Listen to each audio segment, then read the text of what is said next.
हाय नीलू।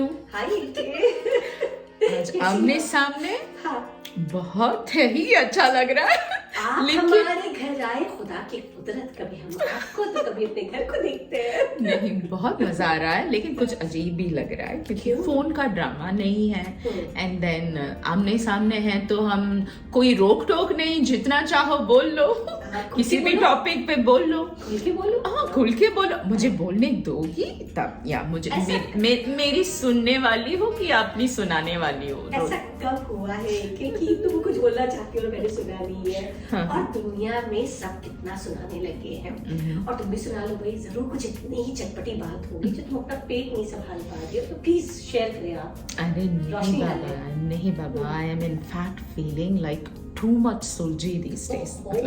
मतलब spent an entire week of back to back listening to क्या मैं सुन रही थी podcast The Witch Trials of J.K. Rowling करके, and then and बहुत Sulji हुई फील कर रही हूँ। अच्छा, तो ये क्या ये वही है ना, Harry Potter fame J.K. Rolling की बात कर रही है ना? तो क्या इन्होंने कोई नई बुक निकाली है क्या? What is it all about? Share something.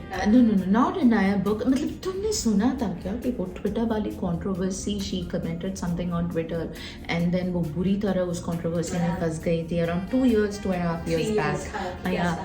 So and 7 episodes बनी हैं इस podcast की, जिसमें it's an interview।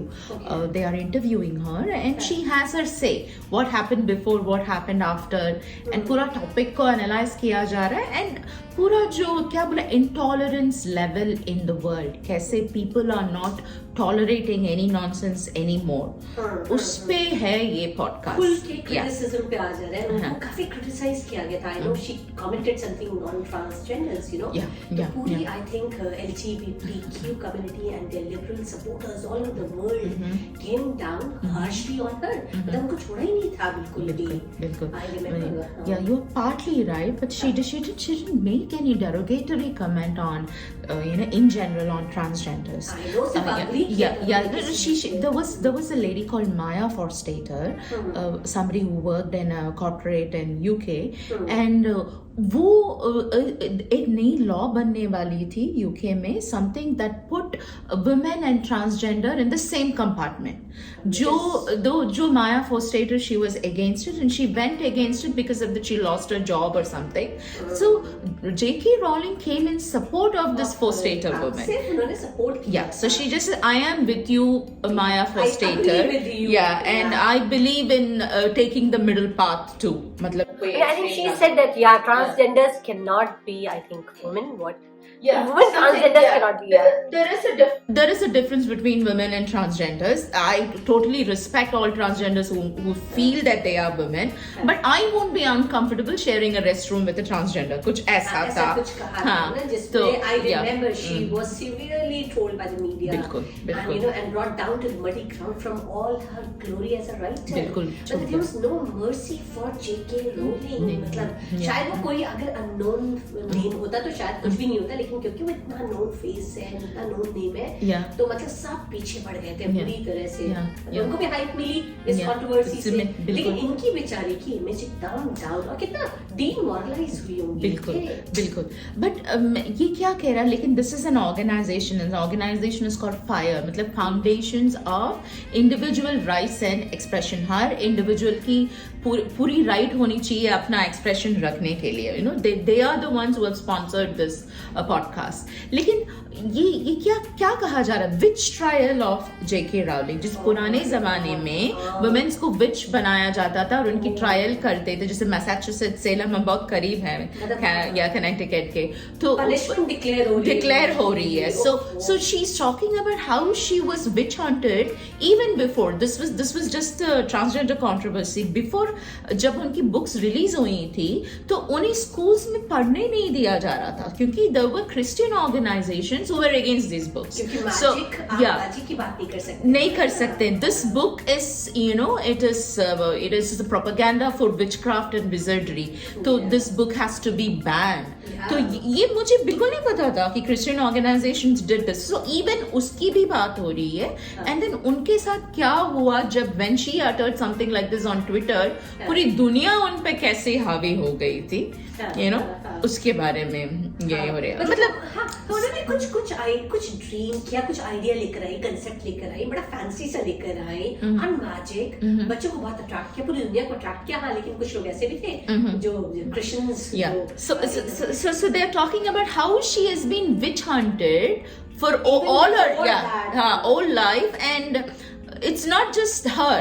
आजकल हर जगह हर किसी के बारे में ये होता है। मतलब ये ये मेरी क्या कहते हैं, ये मैं ये शो बैक टू बैक सुन के मेरी थोड़ी सी फ्यूज उड़ी हुई है। मैं कितने दिन से तुम्हारा फ्यूज उड़ा हुआ है। अरे ठीक करो। नहीं, सीरियसली हम है ना, जेंडर इश्यूज है ना, जेंडर को लेके कौन से जमाने में हम जी रहे हैं, आज भी दे बिकम सो सेंसिटिव। हर चीज बहुत सेंसिटिव हो गया है कि you and me we cannot even say कि हम औरतें या अपने आप को वुमेन कहलाना भी आजकल किसी और चीज को नेगेट कर रहे हैं। you know what, like आजकल कैसे टर्म्स यूज किए जाते हैं, the people who menstruate या people who have uteruses, ऐसा मतलब उनके लिए एक नाम हुआ करता था एक जमाने में, they were called women, यही बोला है J.K. Rowling ने। She just said they had a name, they were called women. मुझे थोड़ा सा सरकास्म में उन्होंने, because she is a writer, J.K. Rowling ने अपना वो जो राइटिंग एस्पेक्ट है वो दिखाते हुए जो है वो थोड़ा सा सरकास्म में, लेकिन I think she could have avoided, कर सकती थी वो, लेकिन ठीक है, लेकिन वो भी खुल के आई, उन्होंने पॉइंट रखा और उससे I identify myself as a woman, ये कहा है, ये बोलना मना है। कोई मना नहीं है, बिल्कुल नहीं। आजकल तो आप कुछ भी बोलेंगे आपको, just don't open your mouth on anything, don't call yourself anything, you know, don't identify yourself by any community or caste or religion or gender, even gender to the extreme, as in Rowling's case, don't even talk in support of women. आप अपना मुंह खोलना मना है, even to yawn in public, उसके लिए भी आप डरे, आप नहीं कुछ कह सकते हैं। और मैं दांत बिल्कुल नहीं दिखा सकती बिल्कुल, उसमें भी एक्शन लिया जा सकता है कि आपने कैसे मजाक उड़ाया। मतलब वही बोल रही हूँ ना, this is the 21st century and ये हाल है। फ्रीडम ऑफ स्पीच, किसी का ओपिनियन सुनने में क्या हर्ज है भाई? मतलब हर तरफ है ना, एक प्रोग्रेशन के बजाय मुझे एक रिग्रेशन दिखाई दे रहा है, specially on the internet and social media. मतलब एंडलेस वॉर ऑफ वर्ड्स, कभी कुछ एंड देन ट्रोलिंग से they can you know bomb you, they और बॉम्ब से भी खतरनाक है ट्रोलिंग। मतलब ये साबित हो चुका है, मतलब लोगों की जिंदगियां बर्बाद होती हैं ट्रोलिंग से। हाँ, तो एक ही पता है कि पहले जमाने में जो सास बहू की और जो सीरियल्स और फिल्म्स बनती थी, लोग उससे मजा ले लेते थे और अपना सारा सब कुछ है उनकी भड़ास उससे निकल जाती थी। अब लोग, हर इंसान खुद पे खुद ये एक्ट प्ले कर रहा है, खुद इस ड्रामे में इन्वॉल्व होकर वो मजे ले रहा है ऑनलाइन। हाँ, ऑनलाइन या जो भी, ये सोसाइटी में चेंज आया है। एंड पता नहीं, there is a need for change. I think the change in the education system, degrees लेने के बावजूद भी लोग जो है they have learned nothing about being polite, being courteous, you know, दूसरों के व्यू पॉइंट्स की कदर करो भाई, दूसरों को उनकी ओपिनियंस को शांति से सुन ले। One should understand that her time हाथापाई और एक्सट्रीम मॉरल पुलिसिंग करने के बजाय जो है हैप्पी डिबेट्स भी पॉसिबल है। शांतिपूर्वक बात कीजिए, सुनिए। सोसाइटी जो है कहाँ जा रही है, बहुत मुझे लगता है अभी और एक्सट्रीम पे जाएगा ये। Now everything is in black and white. There are no shades of grey in between. किसी को हक है, कोई ये भी हो सकता है, कोई फेमस राइटर भी हो सकती है और अब उनका ये भी ओपिनियन हो सकता है, she is very protective about she being a woman. She wants a space for being a woman. तो ये भी खतरनाक है, मतलब सही कहा तुमने कि कैसे वी नीड एजुकेशन, मतलब जिनके इम्पोर्टेंस ऑफ एजुकेशन, जिनके नसीब में वो एजुकेशन नहीं हो ना, उन्हीं को उनकी कदर मालूम है। जैसे कि हमारे बेचारे अफगान गर्ल्स को ही ले लो, मतलब they are not allowed to go to school beyond their 6th grade, और ये रूल कब से आ गया? शायद 300 दिन हो गए उस रूल के, तालिबान अमल कर चुका है वो रूल, और there is an international uproar इस बारे में। होल पूरी दुनिया wants to support these girls, but everybody is helpless, you know, and these girls are still out of school. मतलब बल्कि in fact many religious leaders have themselves come forward in the country to open their mouths against the Taliban in support of the girls. सोचो जब religious leaders आके बात कर रहे हैं और चाहते हैं कि उनकी औरतें पढ़े, यहाँ तक कि एक इस्लाम में भी ये कंजर्वेशन नहीं है, कभी भी नहीं था। और if I'm not mistaken, prophet Mohammad साहब, उनकी जो वाइफ थी खुद एक बिजनेस वुमन थी, और वो भी काफी सक्सेसफुल थी, तुम्हें पता है। और पर्दे में भी एजुकेशन लेने के सारे राइट्स आप रखते हैं भाई। एजुकेशन से आप नॉलेजेबल बन रहे हैं, इसे रोकने की क्या जरूरत है? इससे तो आप औरतों को और बंद करके बेवकूफी की तरफ धकेल रहे हैं, और फिर उम्मीद करेंगे कि सारी समझदारी वो ही दिखाए। जब एजुकेशन ही नहीं मिलेगी तो वो तो गड्ढे में ही जाएगी ना, औरत की सोच कैसे खुलेगी, उसका दिमाग कैसे पनपेगा? That's a whole point। मतलब women education को रोकने से हासिल होगा क्या? मतलब मुझे लगता है कि तालिबान थिंक्स दैट कि इफ एजुकेशन से वुमेन है ना, तालिबान से सत्ता हासिल कर लेंगी एंड खुद अपने कंट्री को गवर्न करने लगेंगी, जो जबकि they never want them to come up.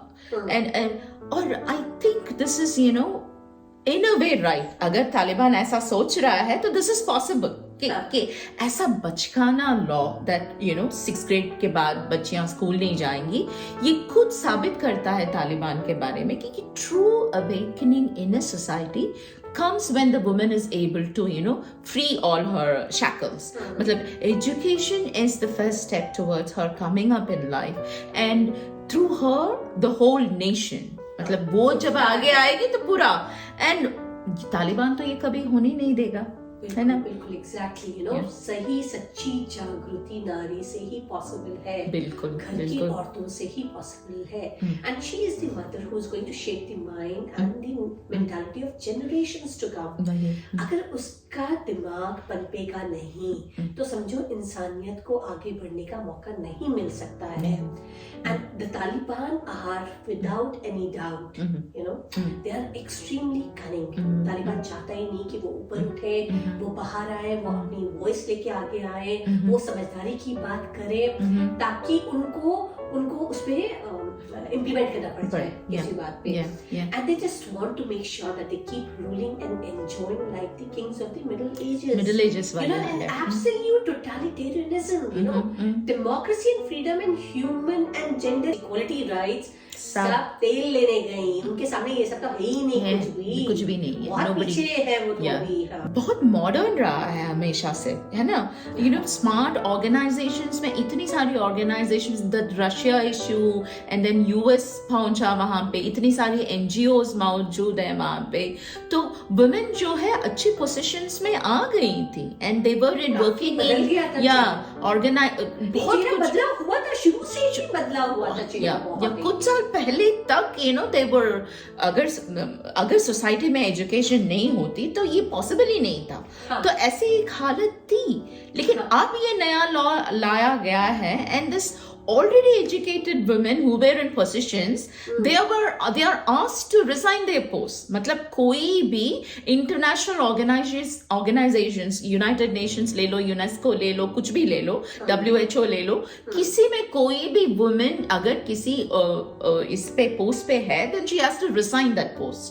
सुन लो, ये भी है एक रूल। पता क्या है, यूएन हो या कोई और ह्यूमैनिटेरियन इंटरनेशनल ऑर्गेनाइजेशन या फिर मीडिया ही सही, देखो सबसे दूर रखो, मतलब सब औरतों को दूर रखो. Yeah. And how can you monopolize over country if you don't isolate it? वही एकदम अलग कर दो, isolation. जैसे नॉर्थ कोरिया की तरह कर Yeah, दिया आपने, yeah. देश को ही अलग कर दिया. मतलब completely unknown to the rest of the world. What is even happening inside the country we don't know. Nobody knows. हाँ, वहाँ से लोग आते हैं तब पता चलता है कि आपको नॉर्थ कोरिया में क्या हो रहा है, तो वैसे पता ही नहीं चले. Yeah, Exactly, अफगानिस्तान में भी यही मतलब isolation, isolate the अलग कर country. देने से. Then that is how all totalitarian regimes work. नहीं लो, मतलब we are talking about North Korea, Afghanistan, और भी आजकल I don't want to take any name कि I am the supreme leader, you know, कि don't question any of my actions and world का interference नहीं चाहिए. आप बाहर वालों की ओपिनियन नहीं चाहिए. नहीं, so nobody inside or outside the country has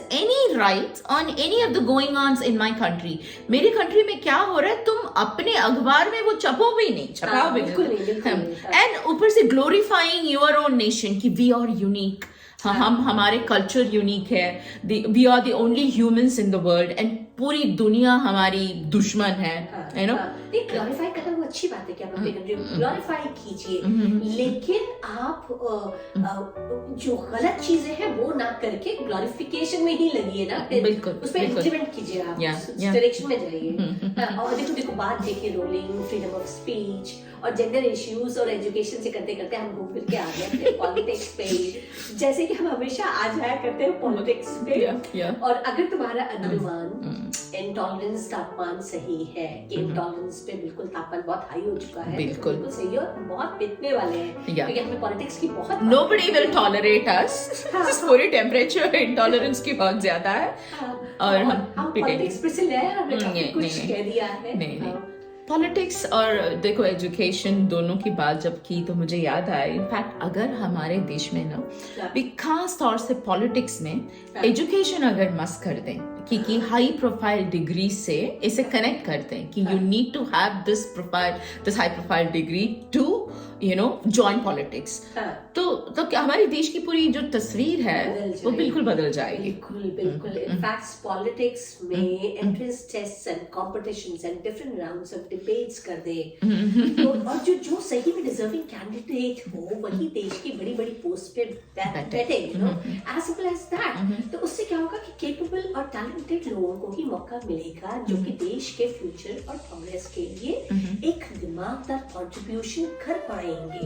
देश प्रोग्रेस कर पाएगा.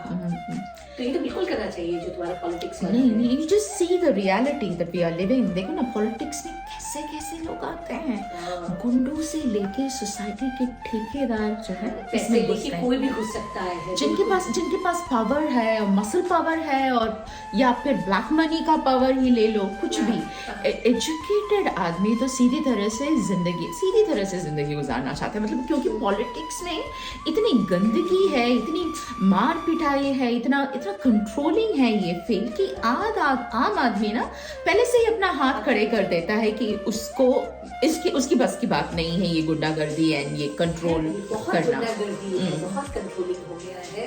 तो बेसिकली पॉलिटिक्स अगर सिस्टमेटिक और डिसिप्लिन हो जाए और मतलब एकदम गवर्नमेंट जॉब लेने की तरह हो जाए, मतलब कंपटीशन के थ्रू इसमें आप अगर टॉपर्स और हाई एजुकेटेड और ब्रिलियंट दिमाग के लोग आए, उनको बशर्ते उन्हें सीधे काम करने पड़े, ना कि कोई टेढ़ा रास्ता चुनना पड़े.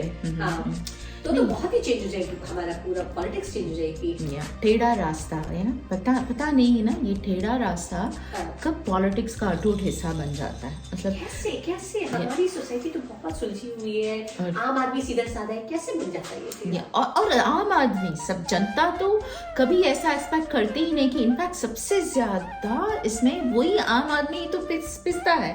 सबसे ज्यादा नुकसान उसी का हो रहा है और वो देख के भी वो सुधरता नहीं है.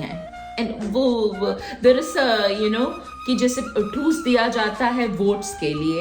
एक कहानी है जहाँ पे a mouse is in a jar of sugar और पूरा शुगर जार में जा घुस गया माउस और शुगर खाता जा रहा है. उसको शुगर खाने की इतनी आदत हो गई है एंड देन जब शुगर खत्म हो जाए तो ये माउस उस जार में फंस गया है, जबकि उसको पता है कि इतना टूस खा के वो उस जार में फंसने वाला है, फिर भी वो फंसता है. तो ऐसी आदत है आम आदमी की. आदमी फंसता जा रहा है. बेचारी शुगर कहाँ मिल रही है, उसको बिल्कुल भी नहीं मिल रही है शुगर. और मुझे लगता है ये सारी जो लड़ाई है, क्या कहे, ये सब जीत और हार की है, कि जीतना है एट एनी कॉस्ट, हमें जीतना है, पॉलिटिशियंस को जीतना है, उस जीत के चक्कर में ये लोग टेढ़ा रास्ता अपना रहे हैं। तुम्हारी मम्मा भी शायद पॉलिटिक्स में कुछ ट्राई की थी। हाँ, मेरी मम्मी पॉलिटिक्स में थी, और वो जो पॉलिटिक्स में एंटर हुई तो उनको एक ही चीज समझ में आई कि सारे पॉलिटिशियंस जो है जिस दिन ज्वाइन करते हैं अपनी कोई भी पार्टी, तो उनका काम होता है सिर्फ पैसे इकट्ठा करना नेक्स्ट इलेक्शन तक। आप पैसे इकट्ठा कीजिए नेक्स्ट इलेक्शन तक, वही आपका टैलेंट है। तो पॉलिटिक्स ऐसी हो गई है जिसमें गरीबों से पैसे लिए जाते हैं, ना कि अमीर लोग आके पैसे देते हैं। सारा बेचारा गरीब ही पैसा देता है, गरीब ही उस पार्टी को चला रहा है, गरीब ही स्पॉन्सर कर रहा है, और गरीब ही पिस रहा है एंड ऑफ द डे। सो बड़ी मजबूरी है जनता की भी कि ये धर्म से खेल रहे हैं, और जनता अपने धर्म को इस खेल में हारते हुए नहीं देखना चाहती, नहीं देख पा रही है, नहीं देख सकती है। बस इतनी सी छोटी सी बात है जिससे पूरे देश का पॉलिटिकल सिस्टम, पूरी पॉलिटिक्स बिगड़ी हुई है पूरा। मतलब आ गए हम पॉलिटिक्स पे और धर्म पे, घुसना ही नहीं है हमें। एक्चुअली मैं सोच रही हूँ कि यहीं पे टॉपिक को खत्म करते हैं। मैं भाग रही हूँ बिकॉज कुछ भी लो, हमें वापस हमारी कंट्री उसकी दशा पे हम लोग आ जाते हैं। सो लेट्स हम लोग अपनी कंट्री को कितना मिस करते हैं, याद करते हैं, कितना कंसर्न है। यहाँ बैठे हुए भी हम परेशान रहते हैं कि सब कुछ अच्छा चले, सब खुशियाँ रहे। जब फेस्टिवल्स आते हैं सब मिलजुल के करते हैं सेलिब्रेट, तो कितना अच्छा लगता है उस टाइम। लेकिन कभी कोई ऐसी कुछ बात हो जाए जिससे टेंशन बिल्डअप हो जाए, तो कितना हम टेंस, कितना हम यहाँ दूर बैठे भी कितने टेंस हो जाते हैं अपनों के लिए। मैं घुस नहीं रही हूँ। शांतिपूर्वक सब कुछ चले, अच्छे से खुशहाली के साथ रहे, इसी कंसर्न के साथ हम लोग बात करते हैं, और इसमें किसी को नाराज नहीं होना चाहिए। यकीनन हमारी कंट्री हमारे लिए बहुत अजीम है, बहुत प्रिय है, हमारे दिल के करीब है, और उसी को लेकर हम बात करते हैं। लेकिन तुम्हारा क्या है? हाँ, तुमने बारे में पहले ही कर दिया। मैंने कर दिया क्योंकि आई एम पॉइंट्स आएंगी and then we will be pulled into the controversy. तो वही वाले इंटरनेट ऑनलाइन जनता तुम और मैं हो जाएंगे, और हमारे ऊपर भी ट्रोल्स शुरू होने लगेंगी। क्या पता। हम अपने दिल की बात रखी, और हमेशा अच्छा चाहते हैं, अच्छा भला चाहते हैं अपने कंट्री के लिए, और कितना मिस करते हैं ये हम क्या बता रहे हैं, हम यहाँ के रहने वाले लोग ही बता सकते हैं। तो चलो हमसे नेक्स्ट वीक हम किसी हीरो या किसी हीरोइन की बायोग्राफी आएंगे, और शायद हल्की फुल्की बात करके और जनता का दिल बहलाएंगे, शायद जनता खुश हो जाएगी, वापस भूल जाएंगे इस टॉपिक को। लेकिन ये भी बात करना जरूरी था एक। So until next week, take care, bye bye, see you. आप आए, थैंक यू सो मच। आपको लाना बड़ा मुश्किल काम है, जो कि आज आपने कर दिखा। चलो आ गई। Thank you, bye bye.